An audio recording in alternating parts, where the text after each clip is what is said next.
What if I told you the royal family, yes, the people with the crowns and the corgis, just dropped a bombshell that makes Donald Trump's connection to Jeffrey Epstein even more disgusting than we already knew? Stick around, because this gets dark fast. All right, let's dive in. Donald Trump wants you to believe that his friendship with Jeffrey Epstein was just a casual acquaintance, a thing of the past. He wants you to forget all about it. But the past has a funny way of showing up uninvited, especially when your past involves private jets, private islands, and a disgraced British prince. Just when you think you've heard it all, a new layer of filth gets peeled back, and what's underneath is absolutely sickening. Now, a bombshell report, serialized in a major British publication, has unearthed details from a new book by respected royal historian Andrew Lownie. This isn't some random conspiracy theory. This is coming from an author digging deep into the royal archives. The book alleges that back in the year 2000, Trump and Prince Andrew, who were introduced by their mutual pals Epstein and Ghislaine Maxwell, talk about a fantastic group of friends, had a conversation that is just foul.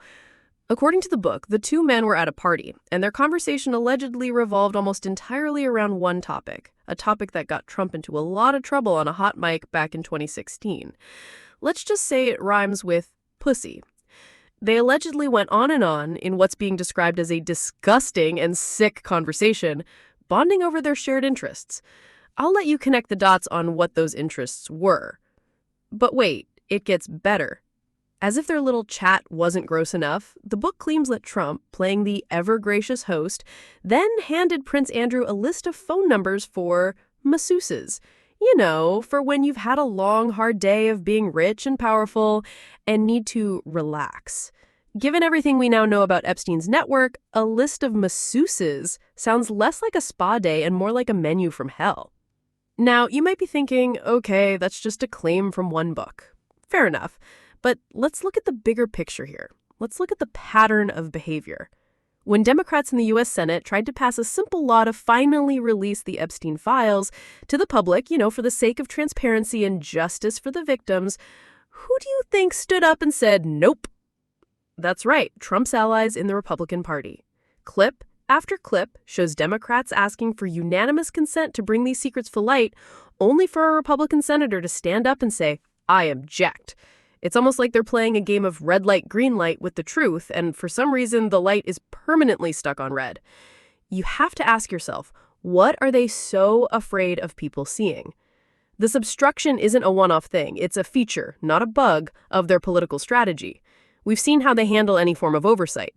Take, for example, the time Rep. Jason Crow and his colleagues sued the Trump administration. Why? Because they were literally blocked from doing their job and inspecting government facilities.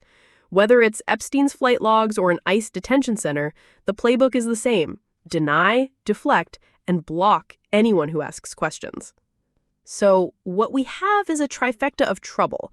You have disgusting new allegations connecting Trump and Prince Andrew, even closer within Epstein's orbit. You have a political party in the United States actively working to keep the full extent of that orbit a secret. And you have a long history of Trump himself doing everything he can to avoid accountability. It all paints one very, very ugly picture. It's easy to get lost in the palace intrigue and the political mudslinging, but let's not forget what's at the heart of this, the exploitation of young women.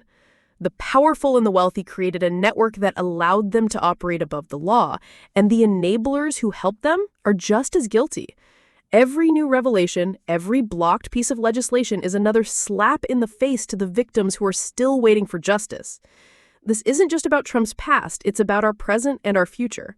It's about whether we are a country where the rich and powerful can get away with anything, or if justice truly applies to everyone. The evidence is mounting, and it's becoming impossible to ignore just how deep the swamp really is. So, what do y'all think? Is this the final straw, or just another drop in the bucket of scandals? Let me know what you think in the comments below. And look, if you want to stay on top of this story, make sure you hit that subscribe button and ring the notification bell, because believe me, this story is far from over and you won't want to miss what comes next. We'll be here to break it all down for you.